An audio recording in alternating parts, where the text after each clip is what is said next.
As-salatu ila nar muqidah. Makruh hukumnya salat menghadap ke api yang sedang menyala. Lima fihi minat tashabbuh bil majus abdatun nar. Karena itu mirip dengan amalan majusi yang sering menyembah api. Dan makruh di sini termasuk makruh tanzih, makruh yang tidak sampai ke haram. Jadi kalau kita salat seandainya menghadap ke api yang sedang menyala, kalau diniatkan api itu sebagai sembahan, maka tentunya bukan makruh tetapi haram, dan itu masuk golongan syirik. Tapi kalau kita menghadap ke api tidak bermaksud menyembahnya, maka para ulama mengatakannya makruh karena mirip dengan cara beribadah orang-orang Majusi. Jadi ini memang dijaga oleh Nabi sallallahu alaihi wasallam. Apapun amalan yang mirip dengan agama lain, maka Rasulullah akan menghindarinya untuk melakukan tasyabbuh. Ketika Rasulullah mengatakan ke sahabat tentang sunnahnya puasa Ashura, yaitu puasa di hari ke-10 Muharram, lalu kemudian ada sahabat yang mengatakan, ya Rasulullah, orang Yahudi pun puasa dan merayakan di 10 Muharram. Dalam riwayat disebutkan bahwa orang Yahudi ini merayakan dengan puasa di 10 Muharram, yaitu hari tenggelamnya Fir'aun. Karena Fir'aun menyengsarakan Yahudi, Bani Israel. Ketika Rasulullah diberi kabar bahwa orang Yahudi ikut berpuasa di 10 Muharram, lalu beliau berkata, in kuntu ala qayyidil hayyati fil 'amil muqbil, seandainya aku masih hidup di tahun yang akan datang, maka kita tambah satu hari lagi, yaitu hari Tasu'a, hari ke-9. Nah, jadi Rasulullah menambah satu hari lagi, jadilah kita berpuasa 9 dan 10 Muharram dengan tujuan menghindari mirip dengan amalan Yahudi. Nah, jadi ini termasuk yang dijaga-jaga oleh Nabi sallallahu alaihi wasallam. Maka salat menghadap ke api itu bukan membatalkan salat, tetapi mirip dengan amalan orang Majusi. Majusi itu penyembah api, Pak. Majus itu bangsa Persia hari ini, Iran. Dulu di Iran itu yang berkembang adalah Majus, yaitu golongan penyembah api. Kemudian mereka masuk Islam, tapi sayangnya pun ketika masuk Islam, amalan yang mereka dapatkan adalah amalan kaum Syiah. Maka berkembanglah Syiah di Iran. Baik. Ini sekaligus menjadi pelajaran bagi kita. Apapun perayaan yang membesar-besarkan api, itu termasuk bertasyabbuh. Maka silakan tanya ke ulama manapun, apa hukumnya membakar lilin, baik di hari ulang tahun, di hari raya. Itu sebenarnya merayakan sesuatu dengan api, itu tasyabbuh dengan Majus. Orang Majus itu apapun perayaannya api. Maka tidak baik membiasakan anak bakar lilin di malam hari raya. Walaupun kalau kita urutkan ke hukum, tidak jatuh ke dosa bagi anak tersebut, karena mereka niatnya hanya bermain. Tapi kebiasaan itu menjadi perkara yang mirip dengan amalan orang Majusi. Maka sebaiknya menghindar dari amalan itu. Tapi menyok apui tatet bruhnya hana matalah. Ya, jadi jangan gara-gara pengajian ini bapak enggak berani bakar sampah, ibu-ibu enggak berani hidupkan api di kompor. Nah, itu enggak ada masalah. Itu enggak ada urusan dengan merayakannya. Enggak ada urusan dengan membesar-besarkannya.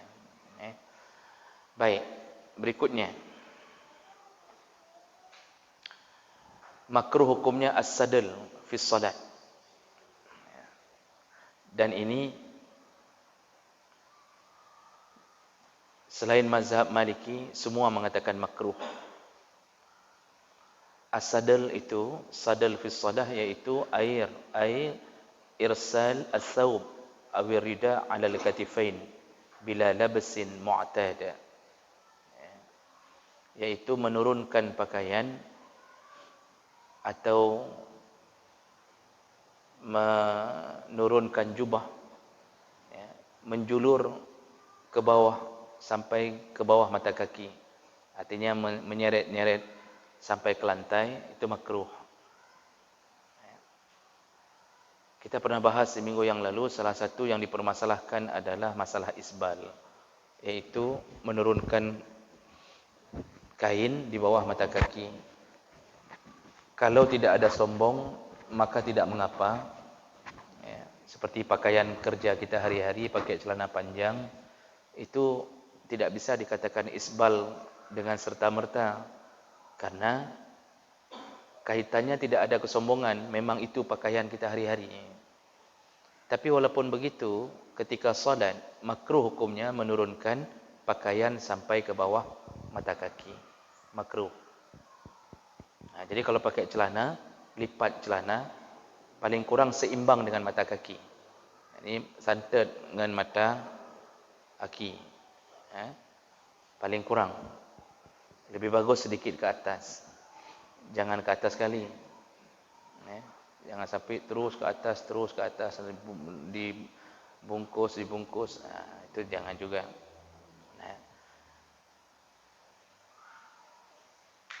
Dan ini bukan pembatal solat, hanya makruh. Artinya bisa mengurangi pahala solat. Ini berdasarkan hadis Nabi sallallahu alaihi wasallam dari Abu Hurairah, anna Nabi sallallahu alaihi wasallam naha 'anis sadal fi shalah. Rasulullah melarang melakukan sadal dalam salat. Wa ayyughta ar-rajul fa. Nah, dalam satu hadis ini juga Rasulullah menyebutkan yang lain, yaitu makruh juga menutup mulutnya ketika salat. Makruh hukumnya menutup mulut ketika salat. Bagaimana maksudnya menutup mulut? Otomatis ketika salat mulut kita tertutup kecuali waktu membaca sesuatu. Nah, yang dimaksud di sini menutup mulut adalah menutup dengan sesuatu ke atas mulut. Taruh sesuatu ke atas mulut ketika sedang salat, makruh. Tentunya hari ini akan timbul pertanyaan, bagaimana dengan masker kita? Sebenarnya makruh pakai masker dalam salat. Sebenarnya, cuma kejadiannya berbeda. Ini bukan kejadian biasa, tapi kejadian yang luar biasa, yaitu ada satu penyakit yang dikhawatirkan menular. Penyakit inilah yang menyebabkan orang menutup mulutnya. Itu pun berdasarkan perintah. Alih betul alehan hum, pokoknya keamanan. Jadi menutup hari ini bukan menutup sengaja gara-gara ingin menutup mulut, tapi karena menghindar daripada penularan penyakit. Maka tidak mengapa memakai masker ketika salat. Cuma usahakan jangan tertutup hidung. Karena hidung satu garis dengan jidat, itu harus kena ke tempat sujud.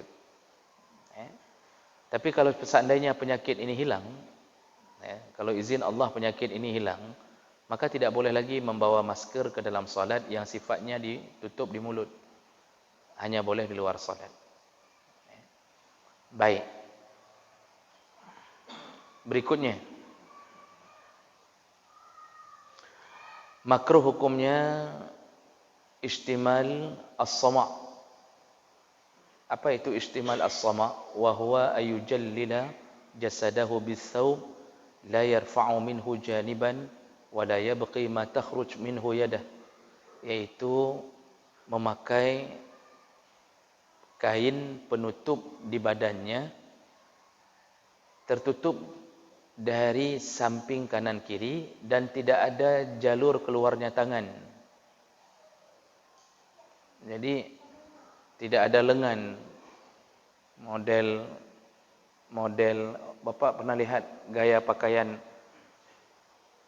syekh-syekhnya Syiah, memakai ini pakai jubah putih lalu selalu memakai mantel hitam raya. Ini enggak ada lengan nih, hanya tutup bahu saja, untuk tutup bahu saja. Ini enggak ada tempat mengeluarkan tangan. Dan ternyata pandangan jumhur ulama dari kalangan Ahlus Sunnah wal Jamaah itu hukumnya makruh.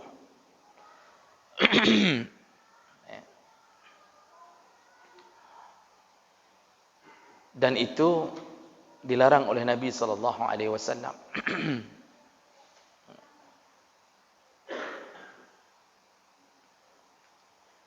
Kecuali pakaian itu memang dibutuhkan. Mungkin ada sesuatu yang dia ingin tutupi dari aibnya, maka tidak mengapa. Tapi kalau tidak ada apa-apa, tidak boleh memakai jubah hanya penutup bahu, tangan kita di dalam. Jadi tangan keluarnya ke tengah sini. Sedangkan ini tidak ada lengan, model jubah-jubah besar itu. Tidak ada lengan. Itu biasa saya melihat dipakai oleh orang-orang Syiah untuk salat. Itu makruh di sisi Ahlus Sunnah wal Jamaah.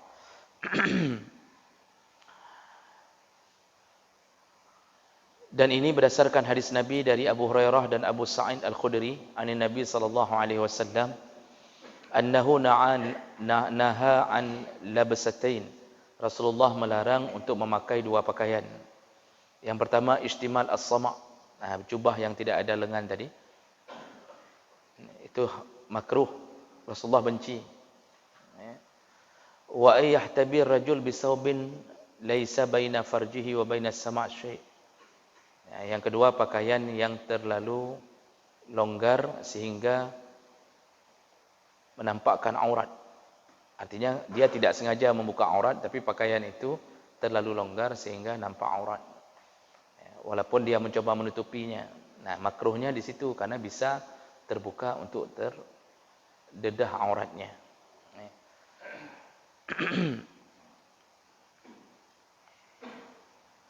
Baik, berikutnya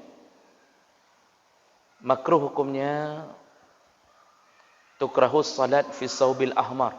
Makruh hukumnya salat dengan pakaian yang berwarna merah. Kama yukrahu lirijal labsuh. Sebagaimana laki-laki pun makruh memakainya di luar salat. Maksudnya ini merah yang menyala. Merah darah. Merah menyala. Merah partai. Partai merah. Ini contoh. Ini dalam solat makruh, bagi laki-laki memakai di luar solat pun makruh. Kalau yang masalah merah ini, ada hadis khusus diriwayatkan oleh Ahmad an ba'dhi sahabah, beberapa sahabat Nabi berkata, nahani Rasulullah an labsil hamrah. Aku dilarang oleh Rasulullah untuk memakai pakaian berwarna merah. Wa an Abdullah bin Umar. Dari Abdullah bin Umar juga berkata, dakhala 'ala Nabi sallallahu alaihi wasallam rajulun. Ada seseorang mendatangi Nabi sallallahu alaihi wasallam, alaihi burdan ahmaran. Dia memakai pakaian yang berwarna merah, bawah merah, atas merah. Fasallama, lalu dia memberi salam kepada Nabi. Falam yaruddun Nabi sallallahu alaihi wasallam. Nabi tidak mau menjawab salamnya. Ada laki-laki pakai warna merah semua datang menghadap Nabi, Nabi tidak mau menjawab salamnya. Ini menunjukkan kebencian Nabi kepada laki-laki yang suka memakai pakaian yang berwarna merah total. Jadi maksud merah di sini bukan merahnya enggak ada selingan. Dari ujung atas sampai ujung bawah merah mendung. Tapi kalau yang model kita ada selingan-selingannya, garis sana, ada motif-motif, ini masih dibolehkan. Nah, begitu juga Pandangan yang menyebutkan yukrahu tanzihan labsul mu'asfar, selain warna merah juga makruh hukumnya memakai pakaian berwarna kuning. Ya. Wala ba'sa bisairil alwan linnisa. Pakaian yang berwarna merah dan kuning itu tidak mengapa kalau dipakai oleh perempuan. Berkata Imam Malik, yukrahu saubul ahmar liqasdi zinah wasyuhrah. Imam Malik berkata makruh hukumnya memakai baju merah, ya, yang punya tujuan sebagai perhiasan atau untuk memamerkan. Wa yajuzu fil mihnah wal buyut, tapi dibolehkan memakainya ketika di dalam bekerja atau di rumah. Maksud bekerja, angkat batu, bersihin parit. Ada baju merah, daripada hana saya pakai, ada pakainya hana pupu. Karena sebenarnya bukan memamerkan. Di rumah juga boleh. Wa abaha Syafi'i labasu siyab al-masbughah bil ahmar. Mazhab Syafi'i, Imam Syafi'i membolehkan memakai baju masbughah. Jadi bukan dasarnya merah, tapi dicelup, diwantek. Masbughahnya wantek, tahu wantek? Jino hana le wantek sa. Medang. Dicelup ke dalam warna merah. Baju dasarnya bukan merah, tapi karena mungkin sudah pelang-pelang, dicelup warna merah, al-masbugh. Itu masih dibolehkan. Nah, dia kata Imam Syafi'i. Nah, Bapak Ibu maka Allah, para ulama bicara masalah warna baju kepada laki-laki. Jadi ternyata jumhur ulama mengatakan makruh memakai baju warna merah dan kuning tanpa selingan. Kuning semuanya, merah semuanya, dari atas bawah semuanya. Kuning juga kuning partai. Ana ada orang pegah yang lain, ciknya yang de. Kuning mendum, merah lagi nyan, kuning lagi nyan. Bukan oranye dan bukan menjampu-jampu coklat, bukan, memang kuning tok. Ini makruh. Jadi kenapa dimakruhkan? Pembicaraannya adalah itu pakaiannya perempuan. Warna-warninya pakaian urina. Kan pakaian kitanya uragam. Jadi makruh dalam salat juga sebaiknya tidak digunakan di luar salat. Jadi memang aneh kalau ada yang pakai pakaian begitu, agak aneh. Karena jiwa laki-laki itu bukan ke situ. Kan dia warnanya mencolok sekali. Makanya kenapa mobil-mobil sekolah pakai warna kuning? Mobil-mobil sekolah itu di negara manapun yang dipilih warna kuning. Sekolah, mobil untuk pengangkutan sekolah itu. Saya baca, kenapa warna kuning yang dipilih? Karena warna kuning begitu nampak dari jauh langsung mencolok warnanya. Sebagai penanda jangan nabrak mobil anak-anak sekolah itu. Menancik dan yang uragam, dia ada pakai baju kuning mendung, dari atas humyuk kuning mendung, tidak bercampur sama sekali. Itu mencolok sekali, Pak. Mencolok sekali, dipikir orang perempuan. Alah najrawat, menyuhana najrawat fikir uridam. Baik. Berikutnya,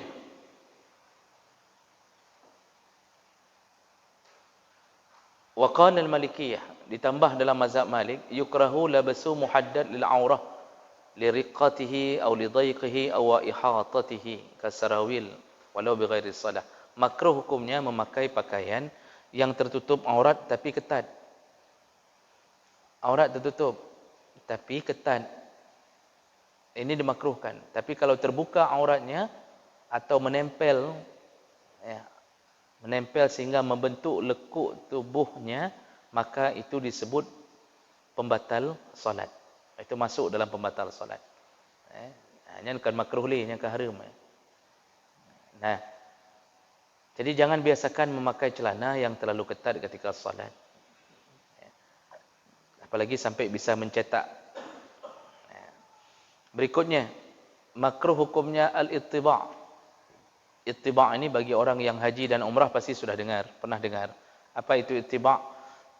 Ketika kita tawaf, itu ada sunnah berittiba'. Ittiba' itu membuka bahu sebelah kanan menutup yang sebelah kiri.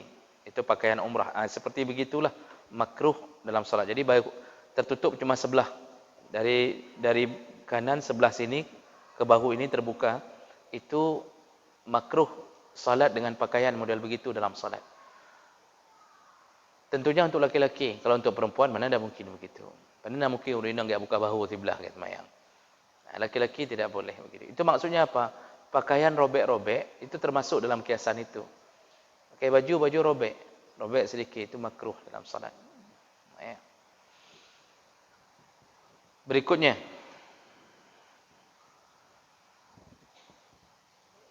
Makruh hukumnya al-ityan bi azkar al-intiqal kat takbir wa tasmi' wa tahmid fi ghairi mahalliha. Makruh hukumnya membaca kalimah-kalimah takbir intiqal. Takbir intiqal itu takbir perpindahan selain daripada takbiratul ihram. Jadi takbiratul ihram takbir pertama itu rukun. Sedangkan yang lain semuanya disebut takbir al-intiqal. Takbir perpindahan.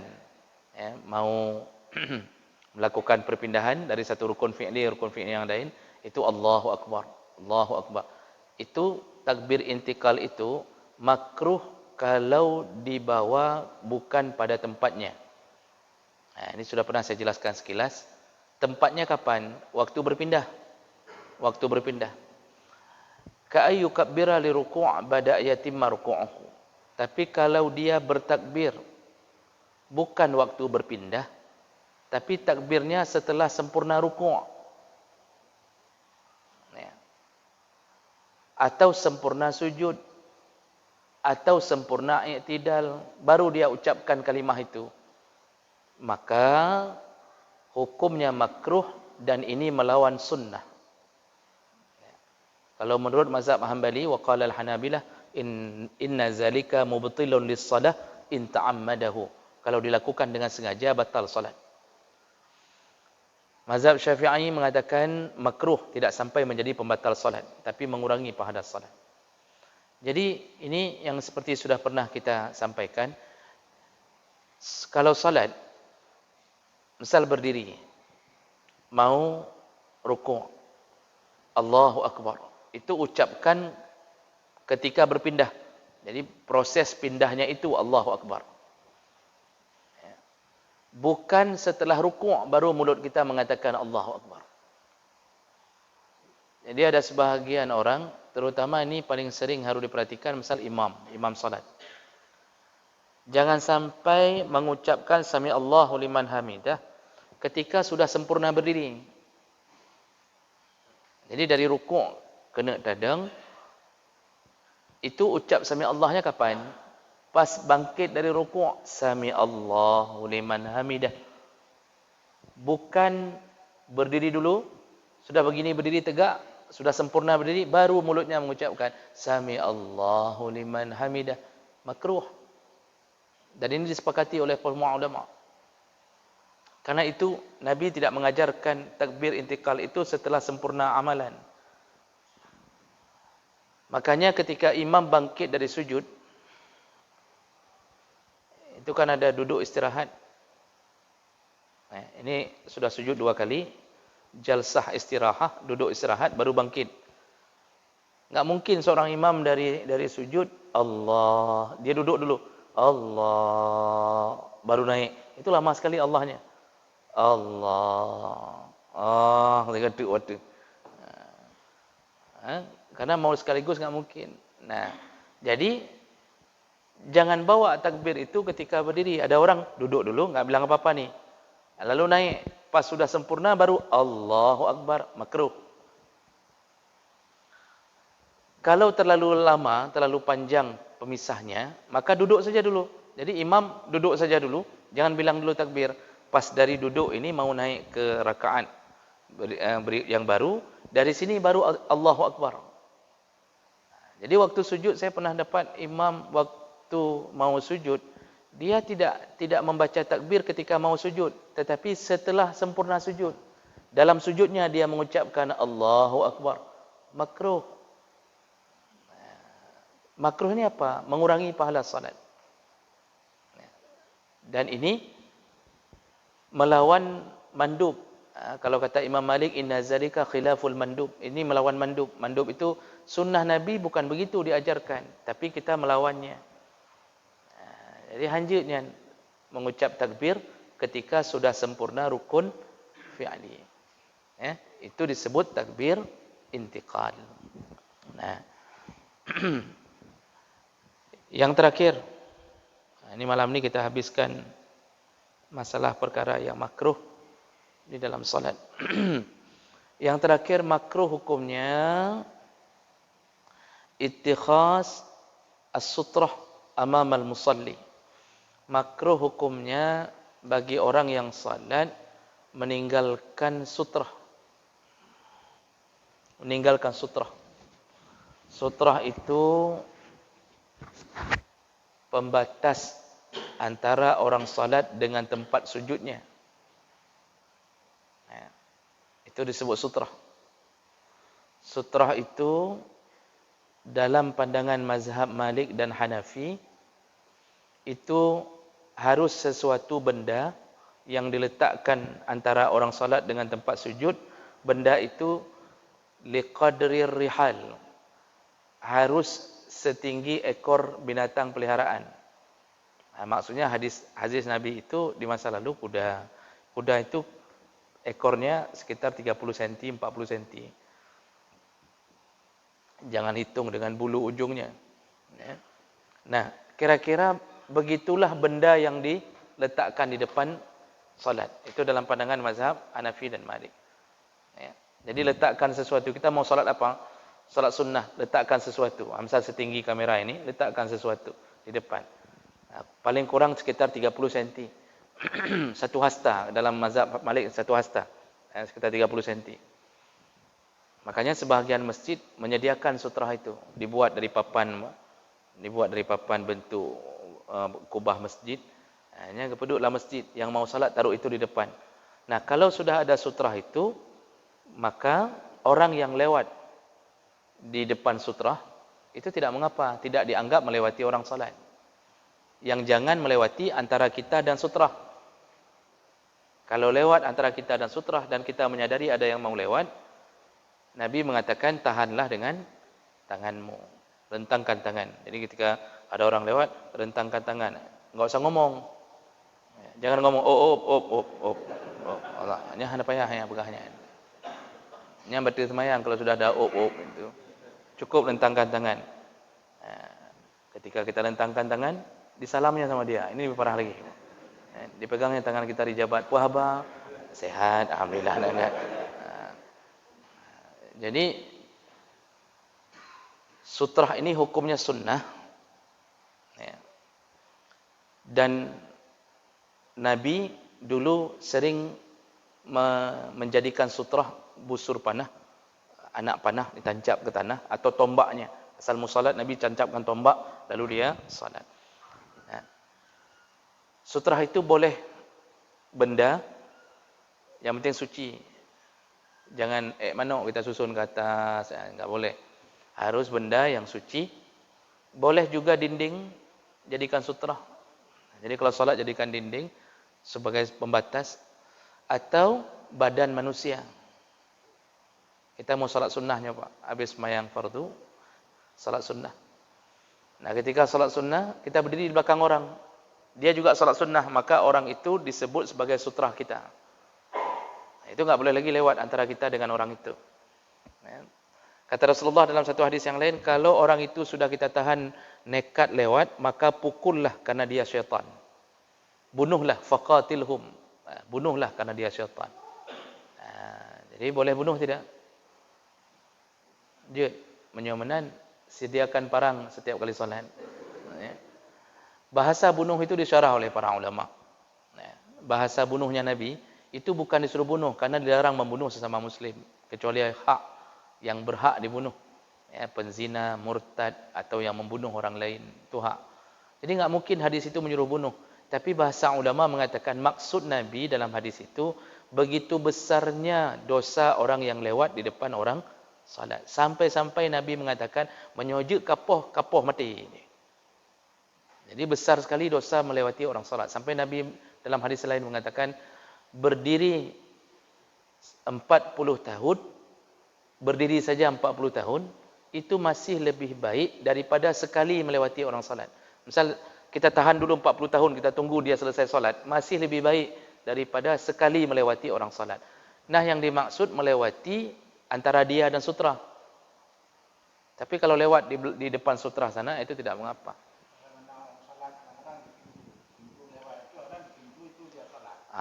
Salat di pintu.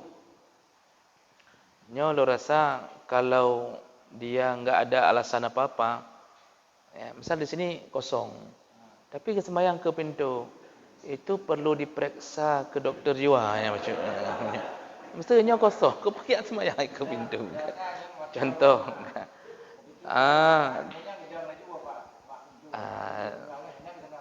Ya, sebenarnya makruh. Ya, makruh berdiri di tempat lalu lalangnya orang salat.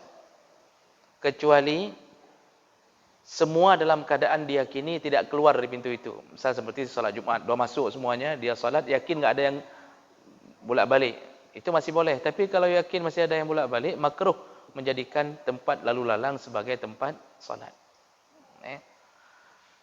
Baik.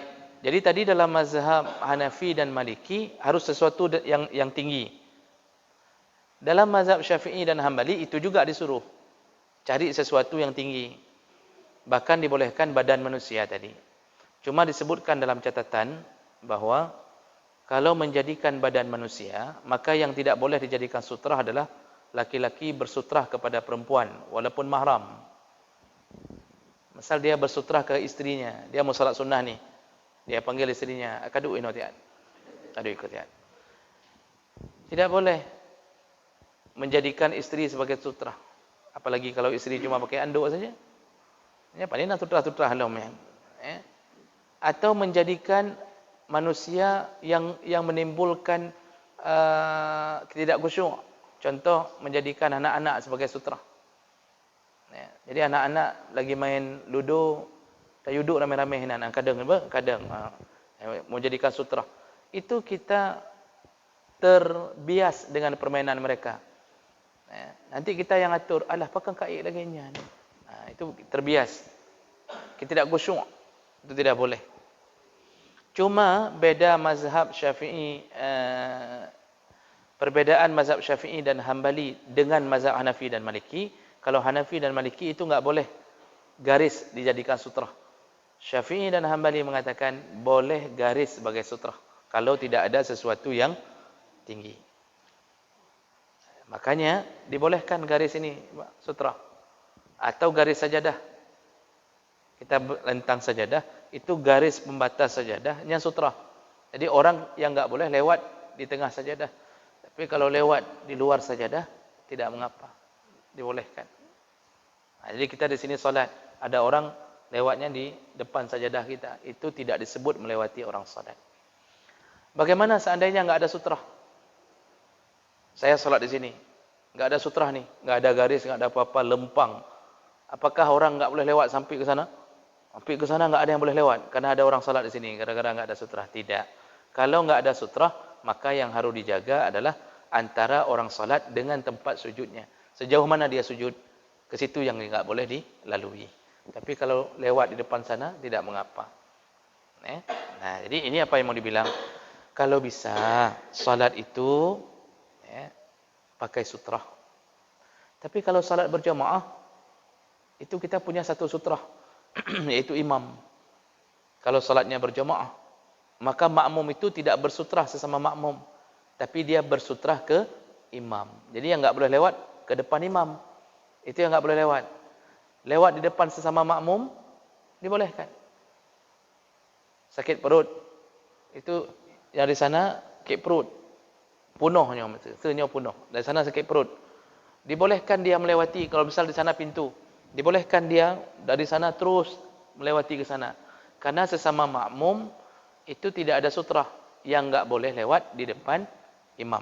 Ini mana dalilnya? Hadis riwayat Ibnu Abbas yang menambatkan kudanya melewati melewati saf, lalu dia masuk ke dalam saf dan tidak ada yang menegurnya. Ini yang selalu ditulis oleh para ulama, dalil sesama makmum tidak ada sutrah, dibolehkan untuk lewat. Ya. Jadi tidak harus menerobos ke belakang, tapi berjaga-jaga lebih baik.